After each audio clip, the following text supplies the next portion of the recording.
वसंत ऋतु में चैत्र मास की नवमी तिथि को मृगशिरा नक्षत्र में अर्धरात्रि के समय माता आदिशक्ति का जन्म हुआ।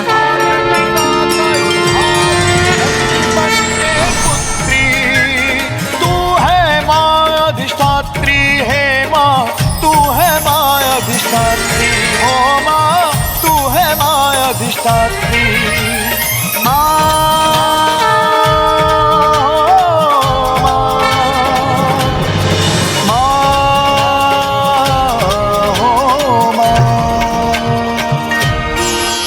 माता शैलपुत्री के जन्म की दिव्य कथा का श्रवण कर हम कृतार्थ हो गए गणेश जी।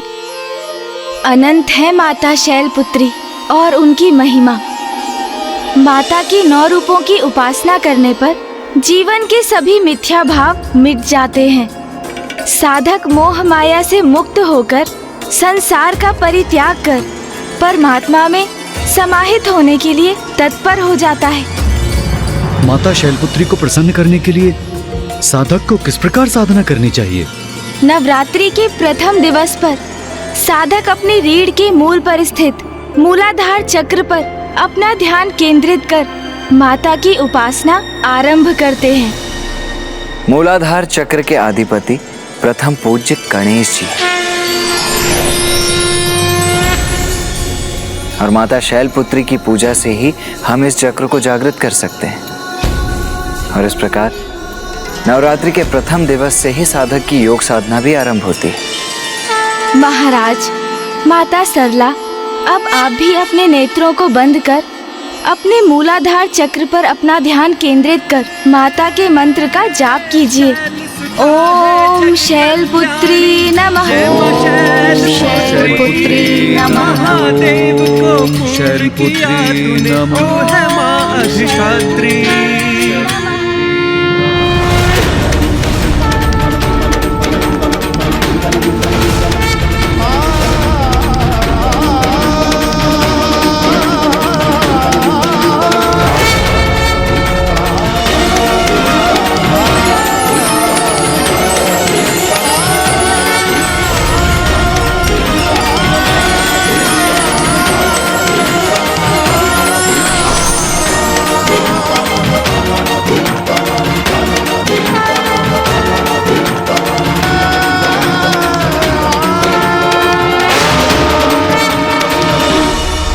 शांति, अपार शांति, सभी चिंताओं से परे, अनुपम, अनूठी, सुखमय शांति का अनुभव हुआ मुझे।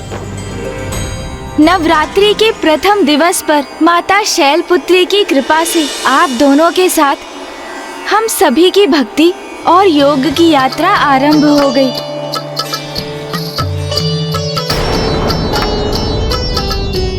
क्या हुआ माता सरला? आप किस विचार में खो गई? यही, पुत्र हो अथवा पुत्री, माँ तो अपनी संतान को समान स्नेह देती, उनमें कोई भेदभाव नहीं करती। किंतु माता आदिशक्ति को पुत्री रूप में प्राप्त करना, ये जो परम सौभाग्य माता मैना और महाराज हिमावन को प्राप्त हुआ, ये तो उनके अद्भुत पुण्य संचय का ही परिणाम था। सत्य है, पुत्री के माता पिता बनने का सुख तो बहुत बड़ा सौभाग्य है। आप सर्वथा उचित कह रही हैं माता। स्त्री तो स्वयं शक्ति की ही प्रतीक है। वो स्त्री जो पहले पुत्री के रूप में जन्म लेती है, किंतु पुत्री प्राप्त करना सहज नहीं। उन्हें प्राप्त करने के लिए देवी मैना और हिमावन को अत्यंत ही कठोर तप करने पड़े थे। प्रत्येक कन्या में तो स्वयं माता आदिशक्ति का ही वास होता है। अनेकों पुण्य संचित होने के पश्चात ही एक पुत्री का जन्म होता है और ये स्वयं में एक बहुत बड़ा सौभाग्य है। मैं तुम्हारी पुत्री बनकर तुम्हारी मनोकामना अवश्य पूर्ण करूंगी। इसीलिए हम कन्या पूजन भी करते हैं। जिनके परिवार में कन्याएं जन्म लेती हैं, वो अत्यंत सौभाग्यशाली होते हैं, क्योंकि उन पर स्वयं माता की कृपा दृष्टि जो होती है। पुत्री को जन्म देकर उसके माता पिता बनना तो स्वयं एक महान पुण्य है। अब आइए आज की आरती संपन्न कर लें।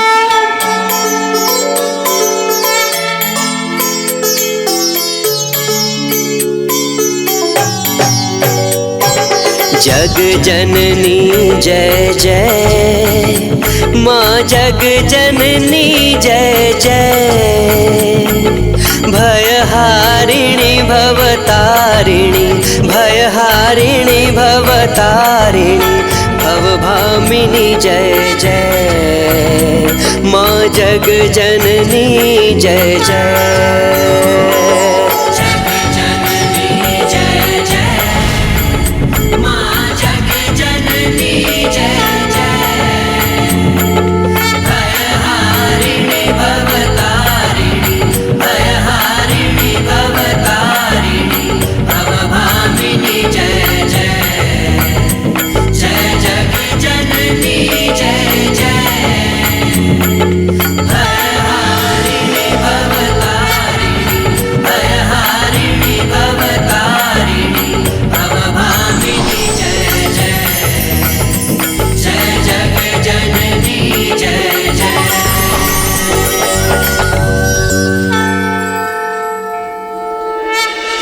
माता सरला, महाराज देवोदास, कल भोर में नवरात्रि के द्वितीय दिवस पर हम माता के द्वितीय रूप की कथा जानेंगे।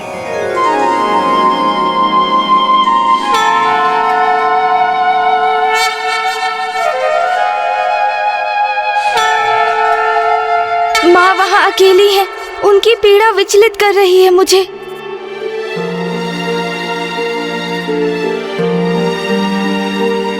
गणेश, तुम्हारी अधीरता का आभास है मुझे गणेश। भैया, हमने अभी माँ के नव रूपों की पूजा आरंभ की है। हमारे मनोरथ के सिद्ध होने में पूजा की संपूर्ण अवधि शेष है अभी। भैया, क्योंकि वहाँ माँ सर्वथा अकेली है, पिताश्री की प्रतीक्षा कर रही है और वही माँ के मंदिर के बाहर ऋषि जैगेश्वर ने पिताश्री के दर्शन की अभिलाषा में स्वयं को अन्न जल से वंचित रखा है। माता की कथा के संपन्न होने तक ऋषिवर का कुछ अहित हुआ तो अनर्थ हो जाएगा भैया। और उधर ज्ञात नहीं दुर्गमासुर वेद माता को कहाँ स्थित कर उनके साथ कैसा दुर्व्यवहार कर रहा होगा। इतना ही नहीं, पिताश्री मंदार पर्वत पर ही स्थित है। अपने उस वचन के कारण काशी लौटने में असमर्थ है जो उन्होंने राजा देवोदास को दिया था। महादेव, काशी में मात्र एक ही राजा रह सकता है। फिर वो काशी राजा आप हैं अथवा मैं। और यदि राजा बनने का कर्तव्य मुझे पालन करना है तो आपको काशी छोड़कर जाना होगा महादेव, तो आपको काशी छोड़कर जाना होगा महादेव। तो आप ही बताइए भैया, ऐसी स्थिति में मैं अशांत और अधीर कैसे ना हो। तुम सर्वथा उचित कह रहे हो गणेश। समय के साथ स्पर्धा है हमारी, जिसमें अब एक एक पल असहनीय हो रहा है। किंतु गणेश, हमें यह भी स्मरण रखना चाहिए कि संसार में जो कुछ भी होता है वो माँ की इच्छा के अनुसार ही होता है। और वो भी यही चाहती हैं कि हम सभी नवरात्रि के व्रत रखें, उनका पूजन करें और माँ की इच्छा की पूर्ति हम पूर्ण निष्ठा और संपूर्ण भक्ति भाव से करेंगे। क्योंकि जब और कोई मार्ग नहीं सोचता तो भक्ति में डूबकर ही अपना कर्तव्य निभाना चाहिए। क्योंकि माँ अपने भक्तों को कभी निराश नहीं करती गणेश। उचित है भैया, माँ ही इन सभी संकटों का निदान करेंगी। मैं तो अब बड़ी उत्सुकता से कल भोर की प्रतीक्षा कर रहा हूँ। माँ की कथा जब तक संपन्न नहीं होगी तब तक महाराज देवोदास नहीं समझ सकेंगे कि उनसे कैसी अनिष्टकारी भूल हो गई है।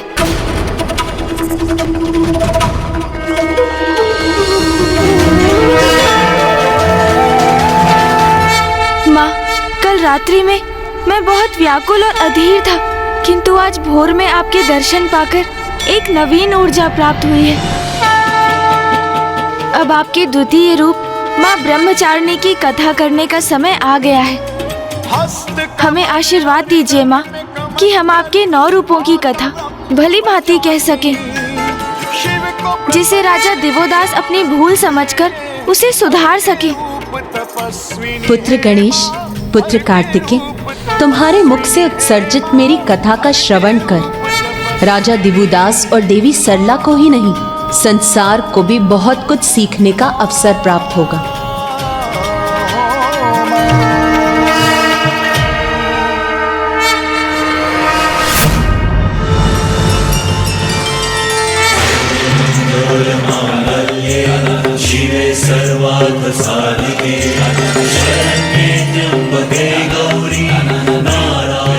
गणेश जी, कृतेश जी, नवरात्रि के द्वितीय दिवस का कन्या पूजन पूर्ण विधि विधान से संपन्न हो गया। अब हम माता के 9 स्वरूपों के अगले रूप में जाने की यात्रा का वर्णन सुनने के लिए अति उत्सुक हैं। माता सरला, आपने सर्वथा उचित शब्दों का प्रयोग किया। माता की यात्रा। किंतु माता, आपके मन में कुछ विचार है, वो कहिए ना। मैं माता की लीला का रहस्य समझने में कहाँ समर्थ हूँ, किंतु कल रात्रि में मैं माता शैलपुत्री स्वरूप की कथा का विचार कर रही थी, तो मुझे प्रतीत हुआ कि माता की यात्रा तो किसी भी स्त्री की ही यात्रा के समान है। आपने तो पुनः उचित कहा माता। माता की कथा सुनकर तो प्रत्येक स्त्री को उनकी यात्रा में अपनी ही यात्रा दिखाई देती है। ये भी माता की ही लीला है। उनकी यात्रा का प्रथम पड़ाव उनका जन्म था, जब उनके पिता के नाम पर उनका नाम निर्धारित हुआ। अब हम उनकी यात्रा के द्वितीय पड़ाव की कथा ज्ञात करेंगे। नवरात्रि के द्वितीय दिवस पर हम माता के ब्रह्मचारिणी रूप की पूजा करते हैं।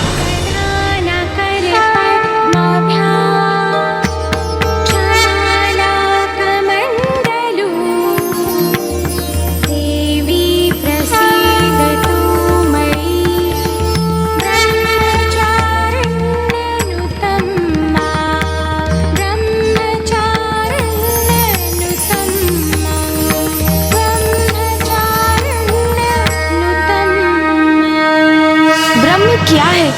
इस प्रश्न का उत्तर है वेदस्त्वम तपो ब्रह्म, अर्थात वेद, तत्व और तप ही अंतिम सत्य परम ब्रह्म है। और चारिणी का अर्थ है अर्चना करने वाली, अर्थात वो जो तप और ज्ञान के माध्यम से अंतिम सत्य की साधना करती है। माता आदि शक्ति का ये रूप अत्यंत भव्य है और पूर्ण रूप से ज्योतिर्मय है। गुणेश जी, माता अपने स्वरूप में कैसा प्रत्यक्ष रूप धारण करती हैं? माता ब्रह्मचारिणी एक श्वेत वस्त्र से स्वयं को सुशोभित करती हैं। उनके दाएं हाथ में जप की माला और बाएं हाथ में कमंडल स्थित होता है।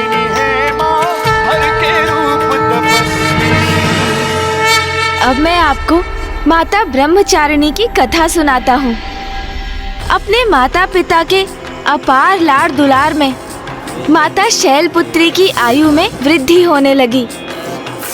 माता मैना और राजा हिमावन अपनी लाडली पुत्री को उचित संस्कार प्रदान कर रहे थे, इसीलिए वो अत्यंत सुशील और सर्वगुण संपन्न थी, किंतु वो नटखट भी थी।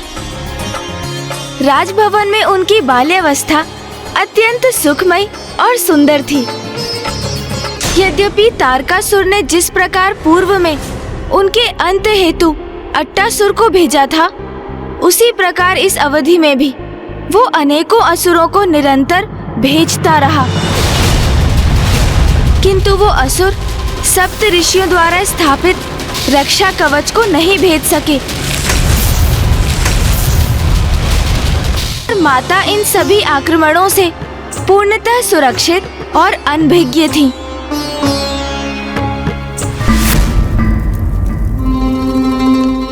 लौटा क्यों नहीं अट्टासुर अभी तक?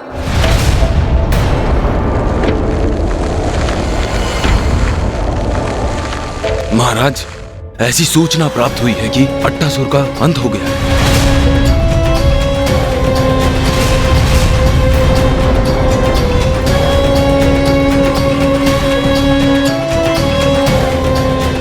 अंत हो गया अट्टासुर का? तो फिर प्रतीक्षा क्यों कर रहे हैं हम? अन्य असुरों को भेजो, अभी जाओ अंत कर दो शक्ति का, जिसने उस राजभवन को अपना निवास बनाया है। जाओ।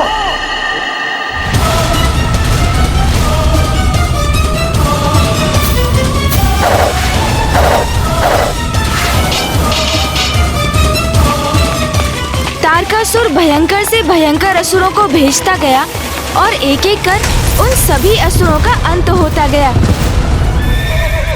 अंततः तारकासुर इतना आवेशित और अधीर हो गया कि वो स्वयं अब हिमालय पर्वत की ओर बढ़ चला। अब स्वयं देखता हूँ मैं, कौन है ये मायावी शक्ति जिसने मेरे अनेकों असुरों को क्षति पहुंचाई है। पुत्री पार्वती,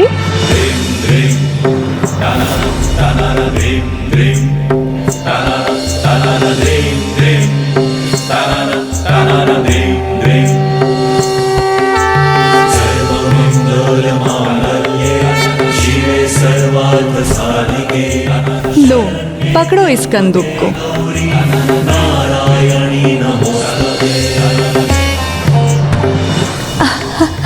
अरे वाह, अति उत्तम पुत्री पार्वती।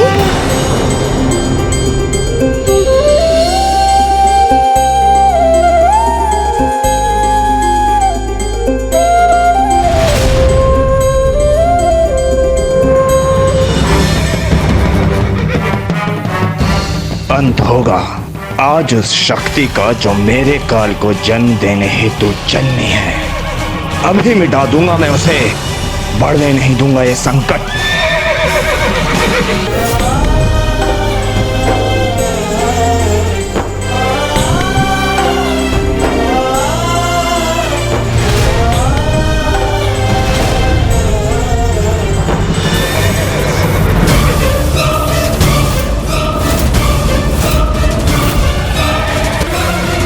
ये दुष्ट तारकासुर तो यहाँ पर भी पहुंच गए। कहीं ये राजा हिमावंत के राजभवन पहुंचकर कहीं कोई अनर्थ न कर दे। निश्चिंत रहिए देवराजेंद्र, अब वहां कोई और अनर्थ नहीं होगा।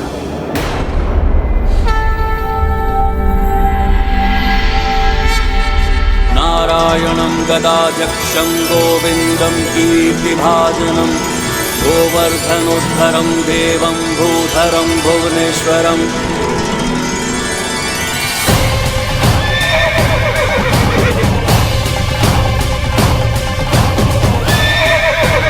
कहाँ गया ये राजभवन? मुझे दिखाई क्यों नहीं दे रहा?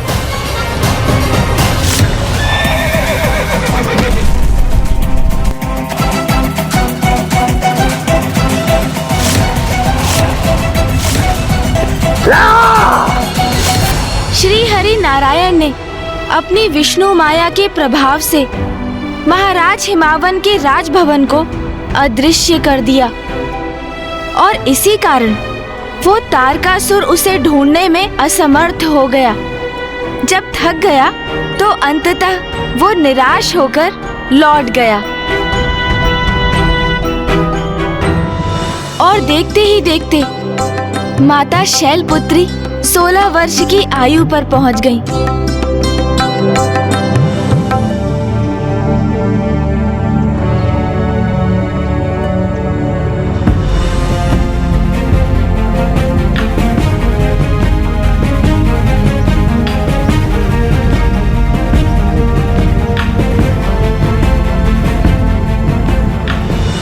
अब आएगा क्रीड़ा का आनंद मुझे। पार्वती को मैं हिम कंदूक से सताऊंगी, देखना। पार्वती, पार्वती कहाँ हो तुम? पार्वती, पार्वती, पार्वती कहाँ हो? सखी जया और विजया कितने भी प्रयास कर लो, इस क्रीड़ा में मुझे नहीं परास्त कर सकोगी। पार्वती, कहाँ हो तुम? पार्वती,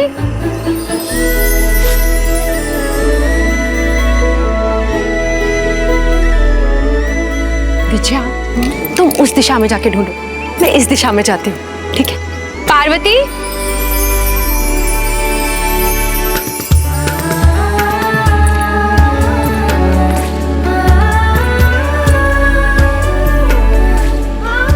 पार्वती, कहाँ हो तुम? पार्वती, पार्वती, पार्वती, पार्वती, पार्वती, कहाँ चली गई? पार्वती, विजया, पार्वती मिली? नहीं, तुम्हें मिली? पार्वती, पार्वती,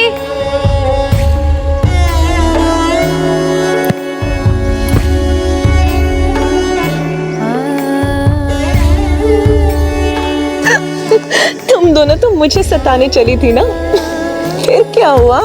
पार्वती, अब तुम हमसे नहीं बचोगी।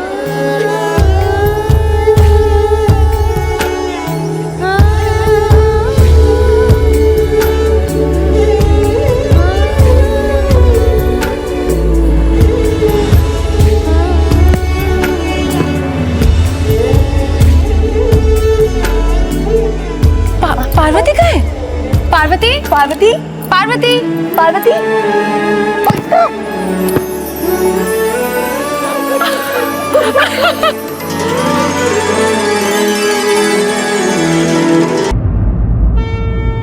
हिमावन के यहाँ माता आदि शक्ति का देवी शैलपुत्री के रूप में जन्म लिए हुए अब एक लंबी अवधि हो चुकी थी। पार्वती, कहाँ हो तुम? पार्वती, पार्वती, पार्वती। यद्यपि माता का जन्म हो चुका था और वो अपनी एक अवस्था में भी आ चुकी थी, किंतु उधर देवगण इसके पश्चात भी चिंतित थे। ब्रह्मदेव, नारायण, माता आदिशक्ति अपने स्वरूप में 16 वर्ष की हो गई और वो अपने संसार में संतुष्ट और प्रसन्न है। तो फिर महादेव और माता आदिशक्ति की भेंट कब और कैसे होगी? प्रत्येक लीला का एक उचित समय होता है देवराजेंद्र, धीरज रखिए।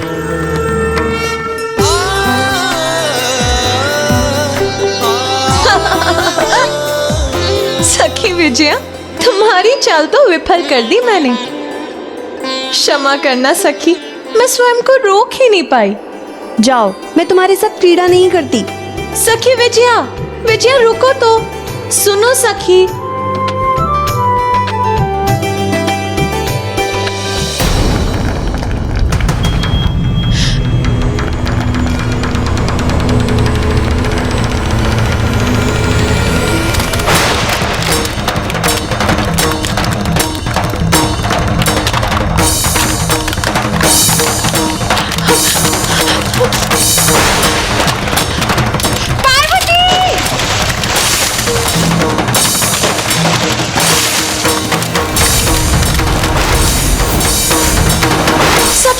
सखी विजया, सखी विजया।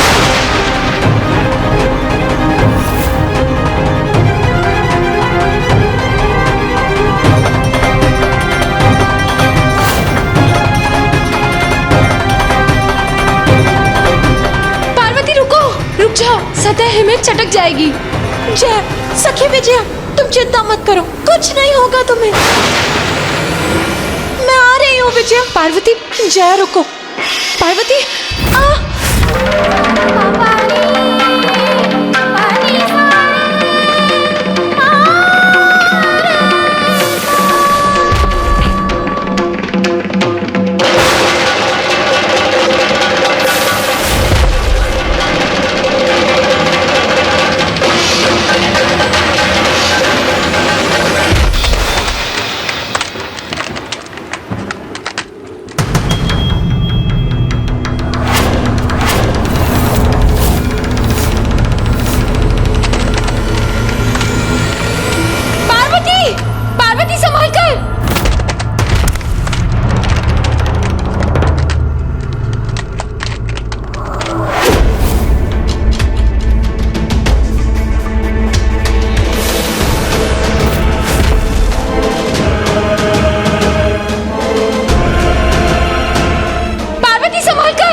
ना विजया।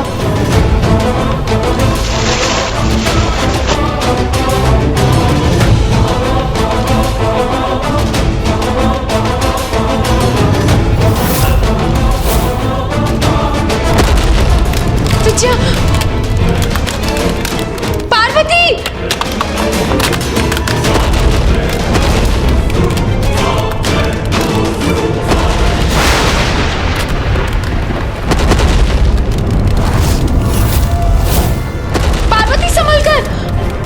तुम सतह पर स्थित हो, हटो वहां से।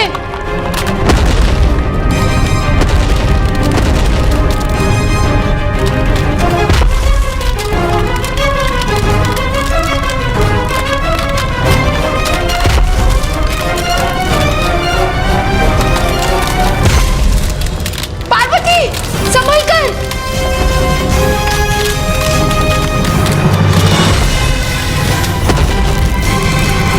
सखी विजया, सखी तुम कुशल तो हो ना? हाँ पार्वती, मैं तो कुशल हूँ। हमें शीघ्र लौटना होगा। माँ और पिताश्री अवश्य ही चिंतित होंगे। चलो चलते हैं। माता पार्वती मात्र एक सभ्य, सुशील और संस्कारी कन्या ही नहीं, अपितु इन गुणों के साथ साथ हिमावन जी ने उन्हें स्वयं अस्त्र शस्त्रों की विद्या में भी पारंगत कर दिया था। माता मैना माता शैलपुत्री को व्रत आदि के लिए प्रेरित करती थी, जिससे उनकी पुत्री को श्रेष्ठतम वर प्राप्त हो। ऐसा पति जिनके लिए उनका जन्म हुआ था। जहाँ एक और महादेव माता आदिशक्ति के जन्म से अनभिज्ञ अपनी चिर ध्यान साधना में लीन थे, वहीं देवता भी माता पार्वती और महादेव की भेंट के उस क्षण की बड़ी अधीरता से प्रतीक्षा कर रहे थे। ब्रह्मदेव, नारायण, अब और विलंब क्यों? यदि किसी कारण संयोग संभव नहीं है तो क्यों ना हम ही माता आदिशक्ति और महादेव की भेंट का कारण प्रस्तुत कर दें। नारायण नारायण।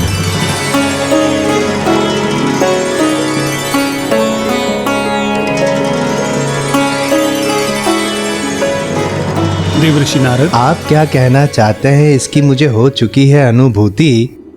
बस अब इस दिव्य अलौकिक प्रणय प्रसंग के पूर्ण होने का माध्यम बनने की दीजिए मुझे अनुमति। फिर नेक कार्य में विलंब कैसा? क्योंकि एकमात्र आप ही तो हैं जो इस कार्य को पूर्ण कर सकते हैं।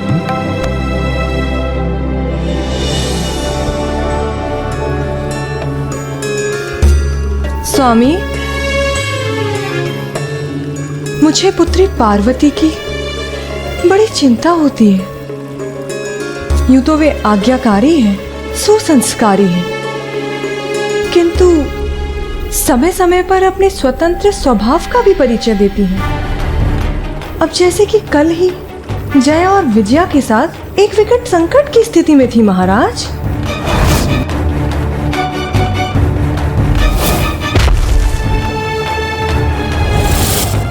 मेरे विचार से अब हमें उसके योग्य एक उचित वर ढूंढना चाहिए। प्रिय, आप व्यर्थ में चिंता कर रही हैं। हमारी पुत्री पार्वती के स्वभाव में और भी स्थिरता लाने हेतु हमें विवाह के अलावा और भी कोई उपाय अवश्य करने चाहिए। नारायण नारायण। सेवा। देव ऋषि नारद, प्रणाम देव ऋषि नारद। आइए आसन ग्रहण कीजिए।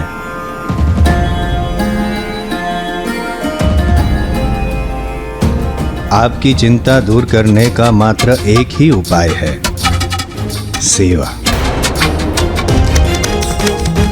क्षमा कीजिएगा देवऋषि नारद, मैं कुछ समझी नहीं। देवी मैना, आपने अपनी पुत्री को सभी संस्कार प्रदान किए हैं। देवी पार्वती सर्वगुण संपन्न है, तो अभी उनके संस्कारों को सेवा भाव प्रदान कर कर और महान बनाने का समय आ गया है। महाराज हिमावन, आप बड़े ही धर्मात्मा हैं।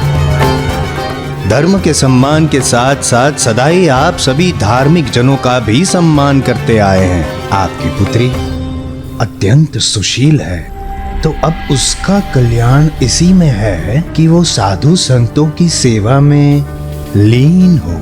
अब यहाँ देवी पार्वती के लिए सेवा प्राप्त करने का नहीं, अपितु अन्यत्र कहीं उनके द्वारा सेवा प्रदान किए जाने का समय आ गया है। ये आप क्या कह रहे हैं? साधु संतों की सेवा करने के लिए मेरी पुत्री पार्वती को किसी महान ऋषि के आश्रम में जाना होगा? नारायण नारायण। महाराज, अति उत्तम भाग्य है आपकी पुत्री का, क्योंकि यहां से समीप एक गुफा में महान दिव्य योगी समाधि में स्थित है। और विश्वास रखिए महाराज, वो कोई साधारण योगी नहीं है, अत्यंत तेजस्वी है, असाधारण है, महान है।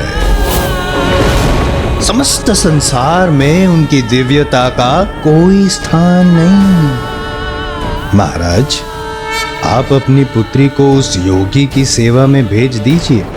आपकी पुत्री पार्वती का अवश्य कल्याण होगा। नारायण नारायण।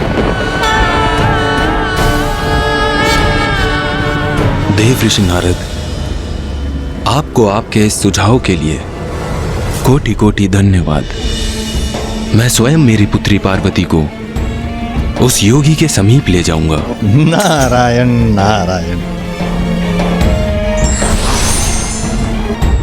किंतु स्वामी, हम अपनी पुत्री को ऐसे ही कैसे किसी तपस्वी की सेवा में भेज दें? देवी मैना, ये सुझाव स्वयं देव ऋषि नारद ने दिया है। इसके पीछे अवश्य कोई बड़ा कारण होगा।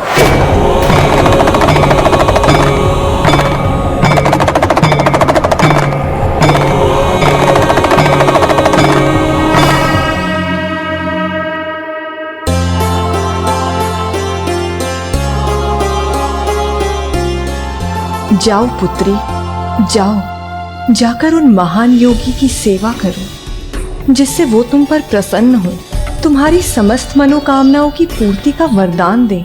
माँ, सेवा तो तभी तक सेवा रहती है जब वो बिना किसी अपेक्षा की जाए। मैं भी संपूर्ण समर्पण से उनकी सेवा करूंगी,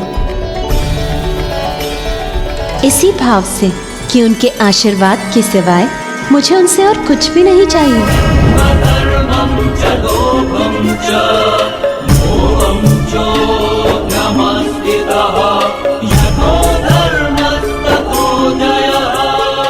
देवराजेंद्र, कदाचित अब हमारी प्रतीक्षा का अंत समीप, क्योंकि शीघ्र ही माता महादेव के समक्ष होंगी।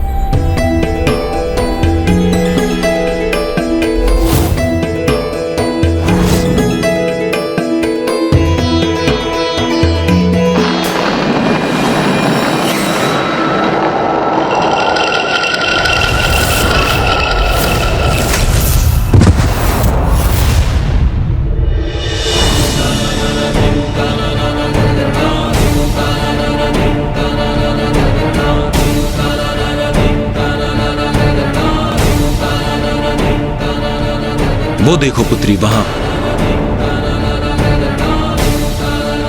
उस गुफा में वो महान योगी समाधि में स्थित है।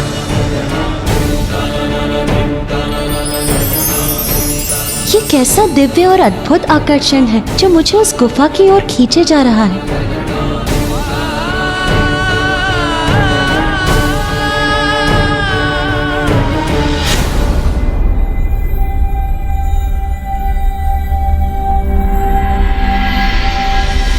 पुत्री पार्वती, पुत्री पार्वती, पुत्री पार्वती।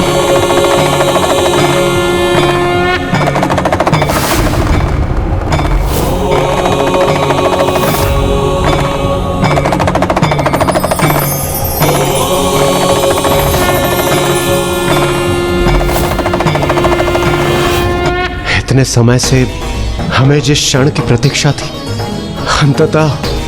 अंततः वो क्षण निकट है। और प्रतीत होता है माता आदिशक्ति को भी कोई आभास हो रहा है।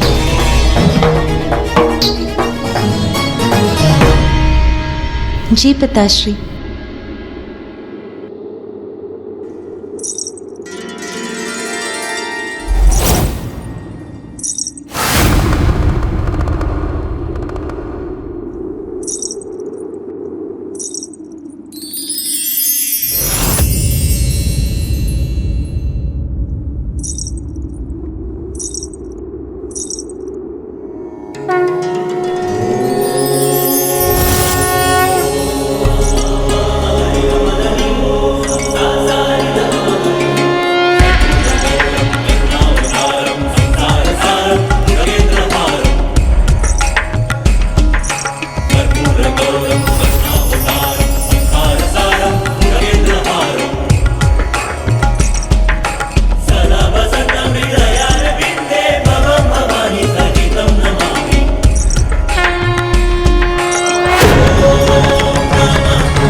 रक्ताम्बुजवासिनी विलसिनी छन्दांशु तेजस्विनी या रक्तारुधिराम्बरा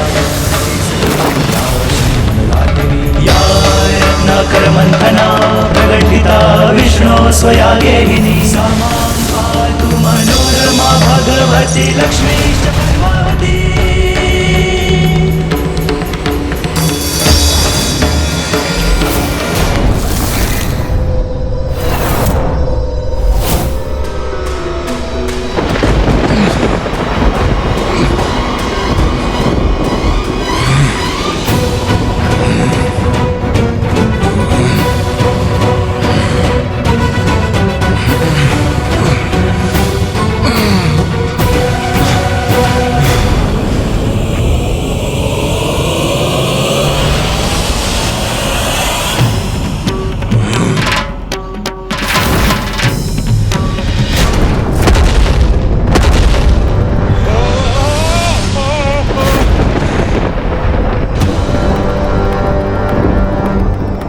ये तो राजा हिमावनी है। जाओ और जाकर राजा हिमावन के राजभवन में देखो कि अभी वहां क्या हो रहा है, और यदि वहां पर देवी मैना ने गर्भ धारण किया है तो उसे वहीं पर निकल जाओ।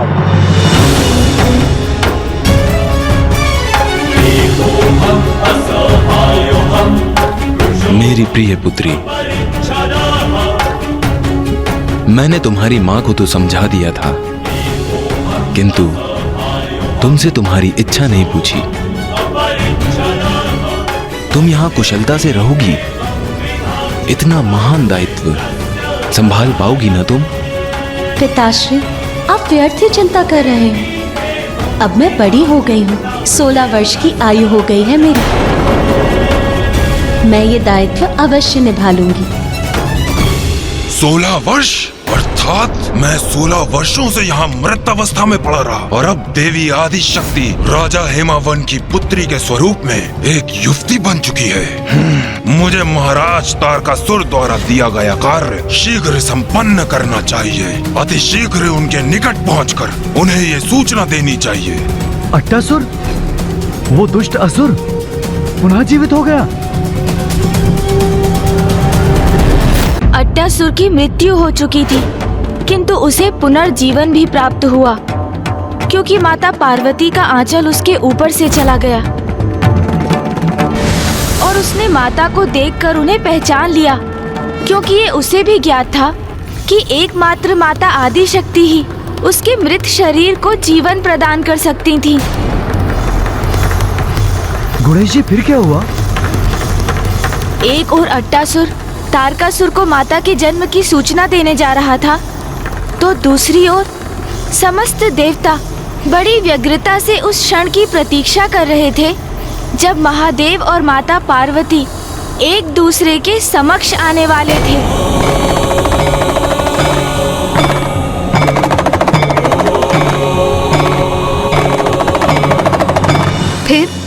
फिर क्या हुआ? 16 वर्षों की दीर्घ अवधि के लिए मृत अवस्था में था वो दुष्ट। इसीलिए उसके शरीर का भी क्षय हुआ था। जीर्ण शीर्ण अवस्था में थे उसके पंख, किंतु उसके जीवन का तो मात्र एक ही ध्येय था कि तारकासुर को बता सके कि माता पार्वती का जन्म हो चुका है। और अब तो वो एक युवती में भी परिवर्तित हो चुकी है। और जैसे ही महाराज हिमावन और माता पार्वती आगे बढ़े, उस दुष्ट अट्टासुर ने उनकी दृष्टि से छिपकर उड़ान भरने की तैयारी कर ली।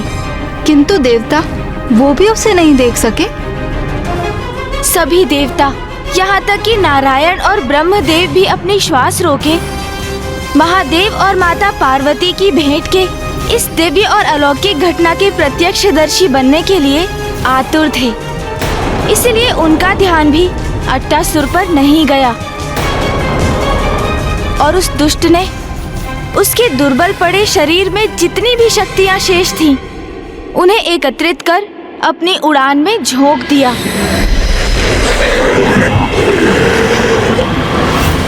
तो फिर क्या माता गुफा के भीतर गई? उन्हें महादेव के दर्शन हुए? उन्होंने एक दूसरे को देखा?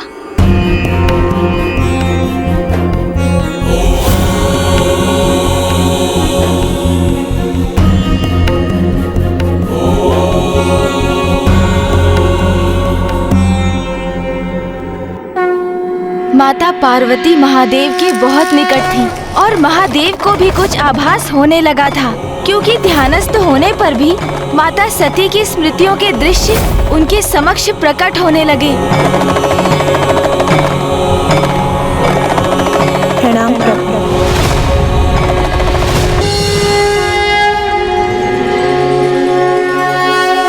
माता पार्वती महादेव के बहुत निकट थी और महादेव को भी कुछ आभास होने लगा था, क्योंकि ध्यानस्थ होने पर भी माता सती की स्मृतियों के दृश्य उनके समक्ष प्रकट होने लगे।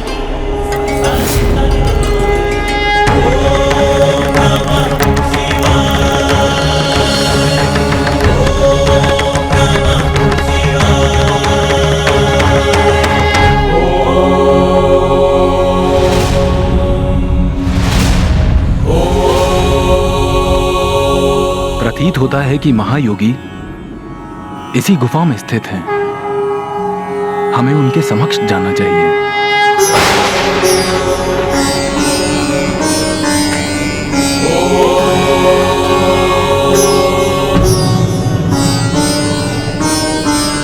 आओ पुत्री।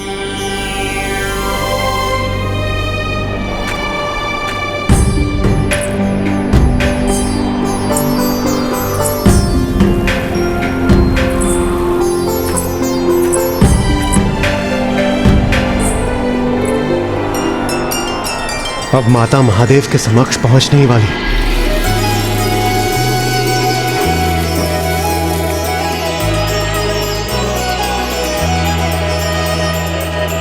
पल पल बढ़े ताप ही माता, शिव से करने चली मिला।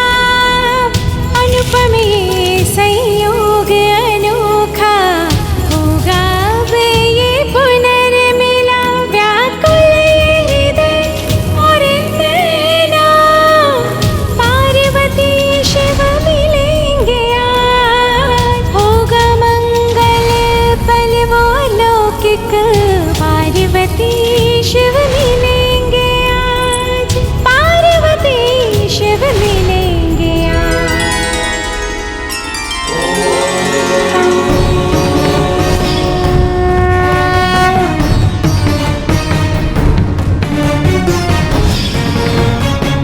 मुझे सती की उपस्थिति का आभास क्यों हो रहा है?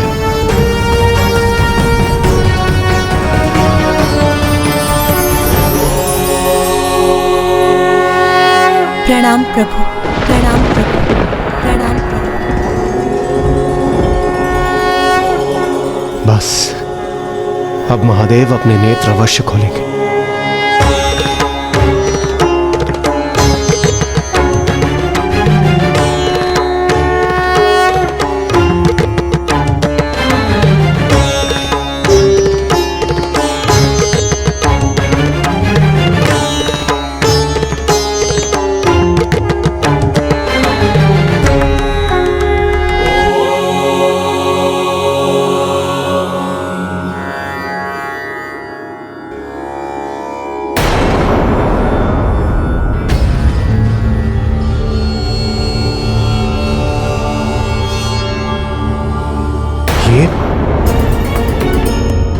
महादेव ने अपने नेत्र बंद क्यों कर लिए? तो क्या महादेव ने देवी पार्वती को देखा ही नहीं? किंतु माता पार्वती तो वहीं थी, उनके समक्ष। फिर महादेव की दृष्टि उन पर कैसे नहीं गई? क्योंकि उनके समक्ष होने पर भी महादेव के लिए तो माता अदृश्य ही थी। अदृश्य ही थी अर्थात?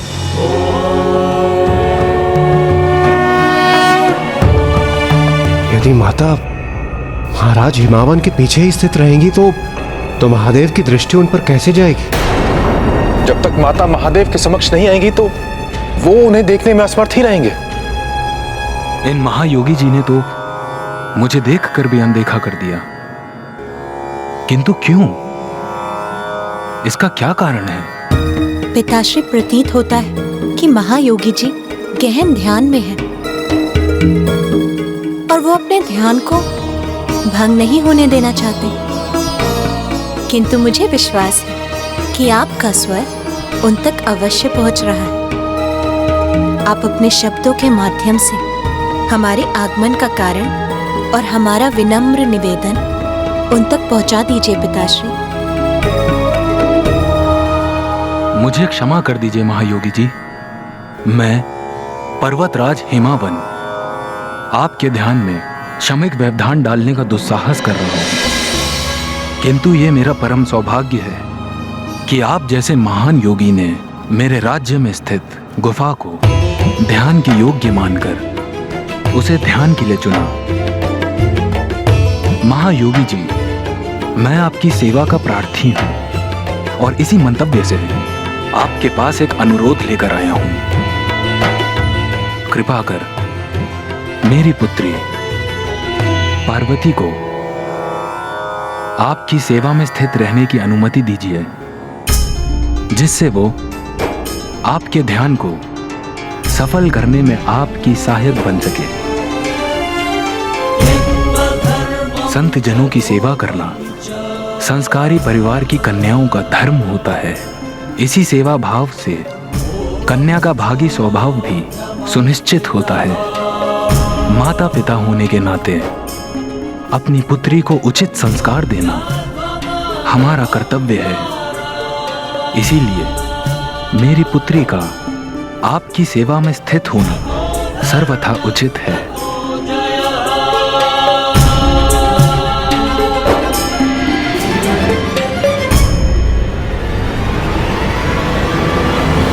नाथ, महादेव महाराज हिमावन के वचनों को सुनकर भी उन्हें अनसुना क्यों कर रहे हैं?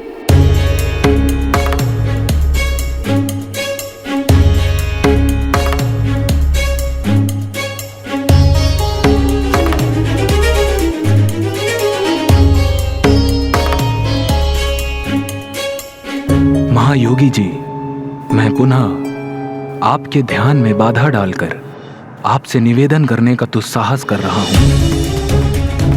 हमारे अनुरोध को स्वीकार कर हमें कृतार्थ कीजिए। मेरी पुत्री को अपनी सेवा करने की अनुमति दीजिए।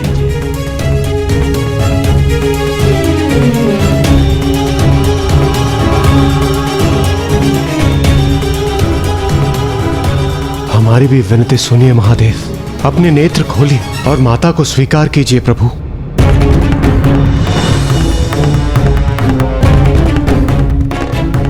पिताश्री इतनी विनम्रता और निष्ठा से गुहार लगा रहे हैं, फिर भी महायोगी जी ने उनके उत्तर में एक शब्द भी नहीं कहा। महायोगी जी, पिताश्री,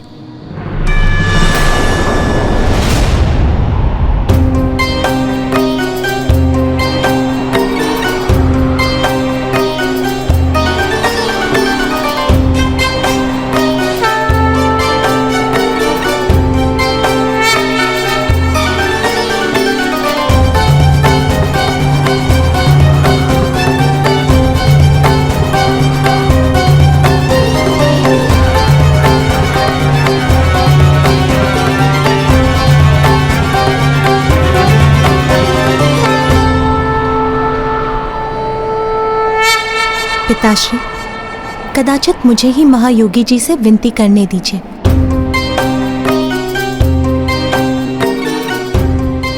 कदाचित यही उचित होगा।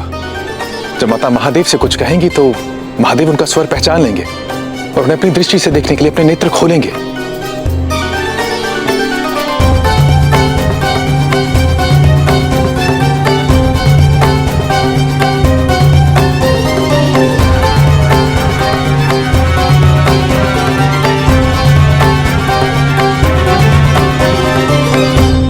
योगी जी। शैलराज,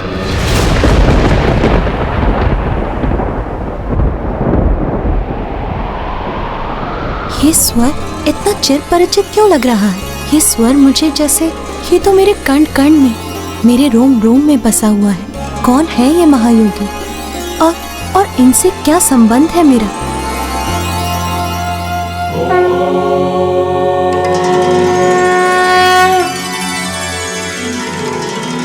आपकी प्रार्थना होते हुए भी मेरे ध्यान में बाधा प्रस्तुत कर रही है। अपनी पुत्री को योगी की सेवा में रखना चाहते हैं। विद्वान होते हुए भी ये भली भांति ज्ञात है आपको कि वेदों के विद्वानों ने नारी को माया रूपणी कहा है। नारी का स्वभाव तप में बाधा का कारण प्रस्तुत करता है और मैं मोह माया से निर्लिप्त योगी हूं। मुझे किसी कन्या की अथवा किसी की सेवा की भला क्या आवश्यकता? नहीं शैलराज, मुझे आपका निवेदन अस्वीकार है। ले जाइए अपनी कन्या को, क्योंकि नारी की उपस्थिति वैराग्य को भंग करती है।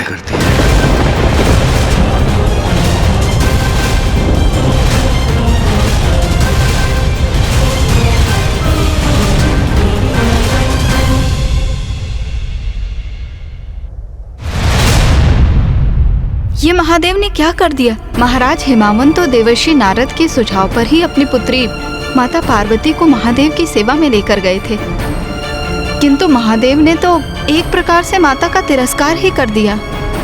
गुणेश जी, तब तो माता का क्रोध जागृत हुआ होगा, क्योंकि महादेव ने तो उनके पिता का भी अपमान किया था। फिर क्या हुआ गुणेश जी? क्या माता क्रोधित हुई या फिर उन्होंने शांत रहकर ही स्थिति को संभाल लिया? महायोगी जी। पिताश्री, माता उन योगी अर्थात महादेव की स्थिति को समझ रही थी, इसलिए उन्होंने भी फिर धैर्य और विनम्रता का परिचय दिया। उमा समक्ष खड़ी और शिव ने आंखें जो मूंदी, दोनों हैं अनभिज्ञ और मिलाप अधूरी।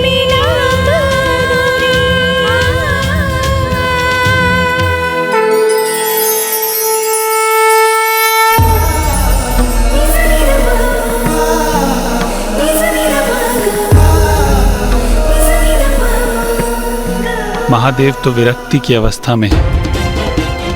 वो इस समय किसी को भी अपने निकट नहीं आने देंगे। देवी सती के शोक में महादेव भाव शून्य हो गए हैं। शक्ति से वंचित होकर शिव शव हो गए हैं।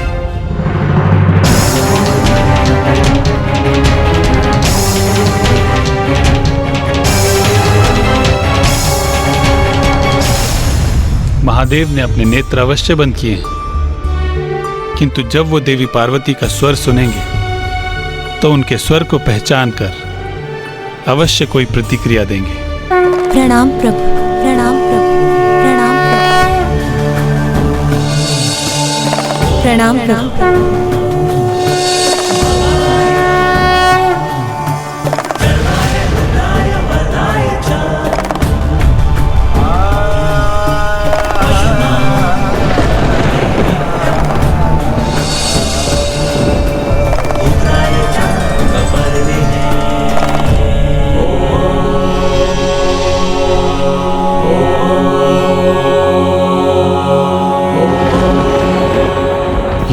ये क्या?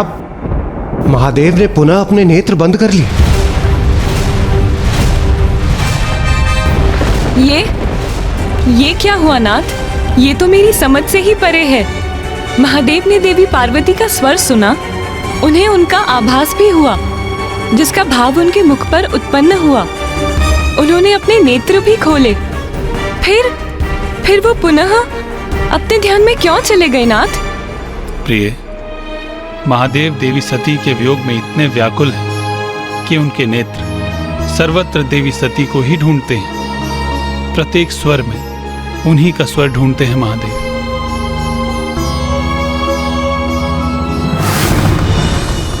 बहन पार्वती का स्वर सुन के उन्होंने अपने नेत्र भी खोले, किंतु वो बहन पार्वती की मुखाकृति को नहीं देख सके।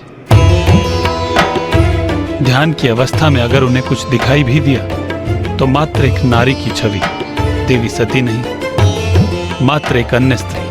और देवी पार्वती ने भी महादेव को नहीं देखा, क्योंकि वो उनका सम्मान स्थापित रखने के लिए वो अपनी दृष्टि को महादेव के चरणों पर ही स्थिर किए हुए हैं।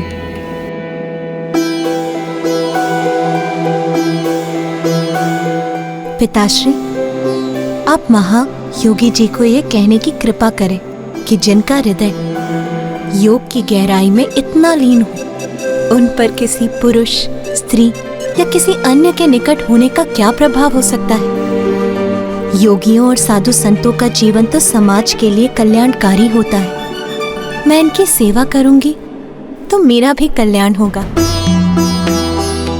और मैं वचन देती हूँ कि मैं अपने कारण इनके ध्यान में कोई व्यवधान नहीं आने दूंगी। यहाँ की शांति भंग किए बिना बड़ी तन्मयता से इनकी सेवा करूंगी।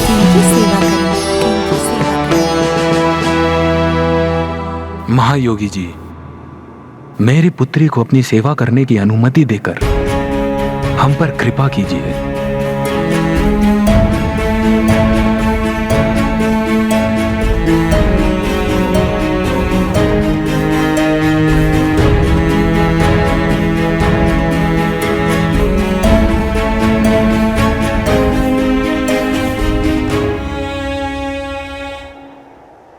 उचित है शैलराज, जैसी आपकी इच्छा। शैलराज, मैं आपकी पुत्री को अपनी सेवा में स्वीकार करता हूं।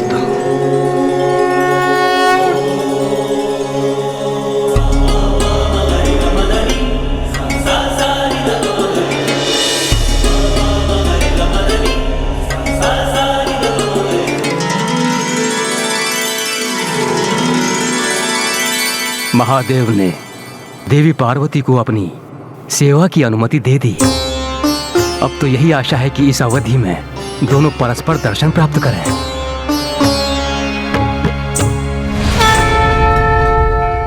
और इस प्रकार देवी पार्वती को महादेव से उनकी सेवा करने की अनुमति प्राप्त हुई।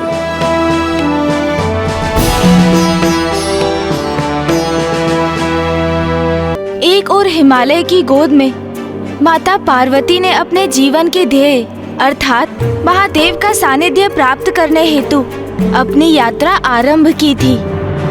सूरज चमके माथे पर कुमकुम मंगल टीका, ऐसी शोभा देख के सृष्टि अलगता फीका। ईशों के जोड़े में सजाए प्रकृति की सारी ऊर्जा, तपस्विनी कैलाशपति की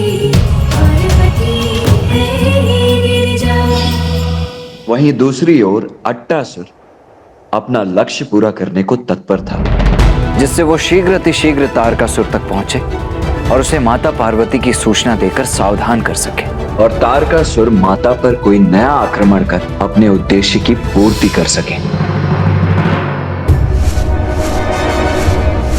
महाराज का राजभवन अब निकट है। अब शीघ्र उनके समक्ष पहुंचूंगा मैं, उन्हें ये सूचना दूंगा।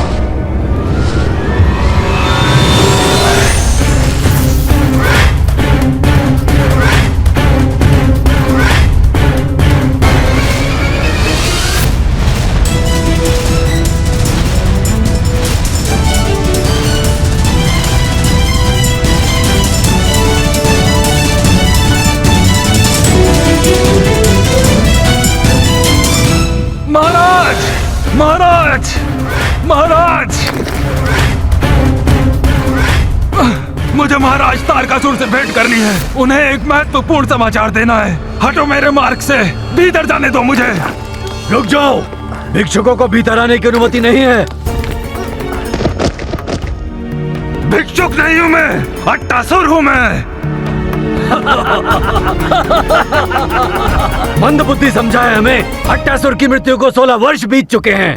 राजा हिमावन के राजभवन गए थे वो, वहीं उनका अंत हुआ था। अट्टासुर तो नहीं, हाँ तुम उनके भूत अवश्य प्रतीत होते हो। उद्दंडता मत करो, हटो मेरे मार्ग से। ए भिक्षुक, तू साहस मत कर, दूर हट। महाराज तक कैसे पहुंचूं मैं?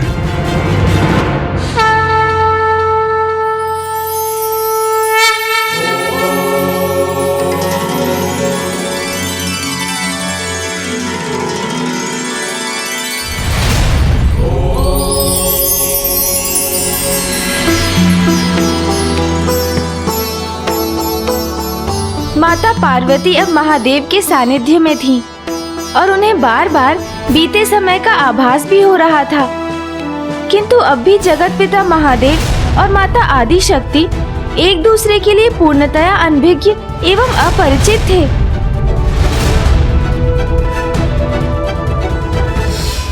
ये कैसा स्वप्न जैसा दृश्य उत्पन्न हुआ। ऐसा प्रतीत हुआ मुझे जैसे किसी बीते हुए समय की पुनरावृत्ति हुई हो। एक ओर माता पार्वती महादेव की सेवा में लीन थी और दूसरी ओर महादेव अपने ध्यान में। इसी प्रकार दिवस पर दिवस बीतते जा रहे थे। देवताओं की अधीरता बढ़ती ही जा रही। और फिर एक दिवस ऐसा भी आया जब सभी देवगण स्वयं इसमें हस्तक्षेप करने के लिए तत्पर हो गए। देवगण, यदि मैं कोई उपाय सुझाऊं जो हम देवता ही कर सकते हो, क्या आप सब मेरा साथ देकर संयोग करने के लिए तैयार हैं? देवराज, क्या करना चाहते हैं आप? अब क्या उपाय सुझाया आपको? कामदेव, जो सबके भीतर काम को जागृत करते हैं, माता आदि शक्ति के प्रति महादेव के भीतर भी आकर्षण उत्पन्न कर इस कार्य में अब कामदेव ही हमारी सहायता कर सकते हैं। हमारे समक्ष अब यही एक अंतिम उपाय शेष है देवगण। वो मात्र और मात्र कामदेव ही हैं जो महादेव को माता आदि शक्ति के निकट ला सकते हैं। यदि व्यक्ति उचित प्रकार से अपनी बात को सामने वाले के समक्ष रखे तो परिस्थिति कैसी भी सरलता से प्रभावित कर सकता है।